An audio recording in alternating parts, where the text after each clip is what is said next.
Good morning, Miss Holland. Good morning, Mrs. Oates. How are you? I'm doing great. Thank you for meeting with me today.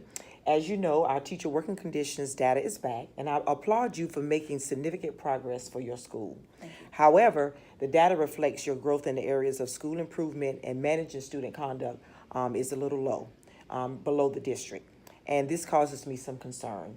So I would just like to have open communication and dialogue about how we can address these areas of concern. So let's discuss your teacher leadership. Developing teacher leaders is crucial in the effective operation of any school.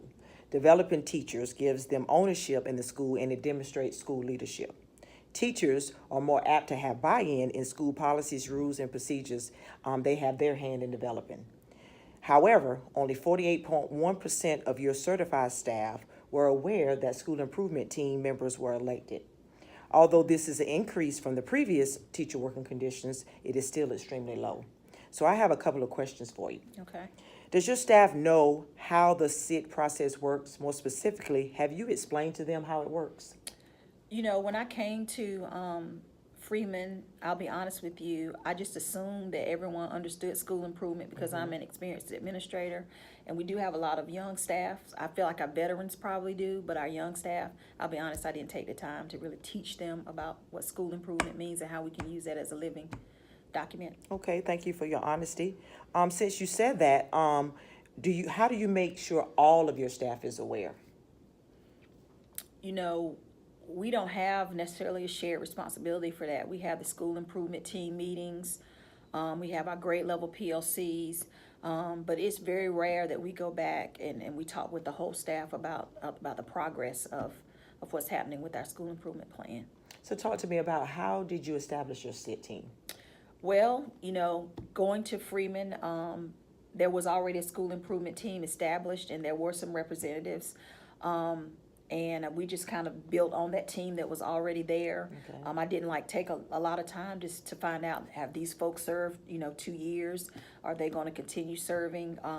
Just overwhelming going to a low performing school. And so we just kind of started operating with the team that we had. Okay. So you should know that SIT is not a permanent body. It must change yearly unless the same members are voted on each day. I would suggest that you familiarize yourself with the North Carolina General Statute 115C 105.27, and it explains the process. This is a non-negotiable since it's required by law. So choosing to not adhere to the statute would have an adverse effect on your evaluation as a principal. So I will provide you with a copy after this meeting. So let's take a little bit, talk a little bit about your managing of student conduct. Again, I commend you for making progress in this area, but only 12.8 of your certified staff feel that students follow the rules. Now, I know that you nor your staff can be held responsible for how students behave in the school, but it's your responsibility as a principal to set the expectations for students to reach. So tell me, what are your expectations for students as it concerns their behavior?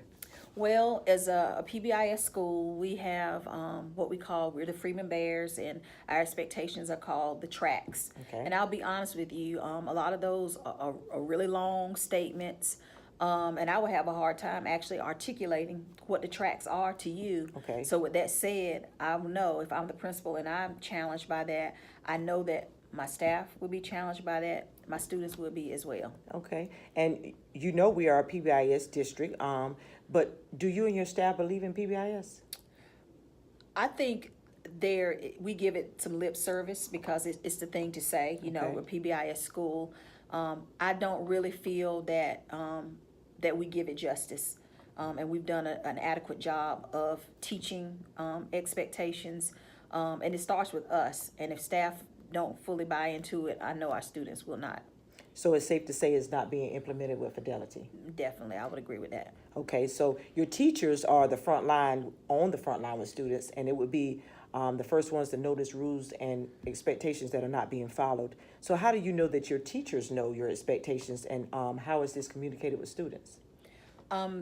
We have the posters that are up throughout the building. I think if you were to just walk through our building, it looks like a PBIS school, but you don't see a lot of the positive reinforcements. You don't hear a lot of the positive reinforcements. And so I feel like that is definitely an area where we all can do some work. The results may show that leadership is not leading in that area, but I think that's an area for growth for all of us. Okay, I agree with that. And this really explains why you are low in this area. But one suggestion I would give you is to make sure that your parents are also aware of your expectations. Communicate your expectations for their children's behavior at every opportunity that you have. If you're communicating the expectations for behavior at the beginning of the year, you're setting the students up to fail if there's no follow through. Use your Title I nights, use PTA nights, and any other gathering to remind parents of what your expectations are.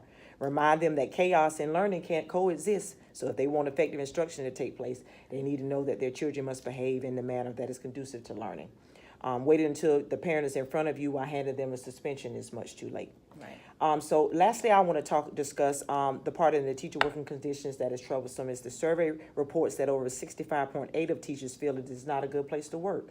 Why do you think teachers may feel this way? I will admit to you, I've been at Freeman for a few years, and I've served at other low performing schools before, but there's something unique about Freeman. Just when you look at academics, at this point in the year, we're just beyond the mid-year point. 165 kids in kindergarten through third grade, only 16 are proficient at the mid-year point.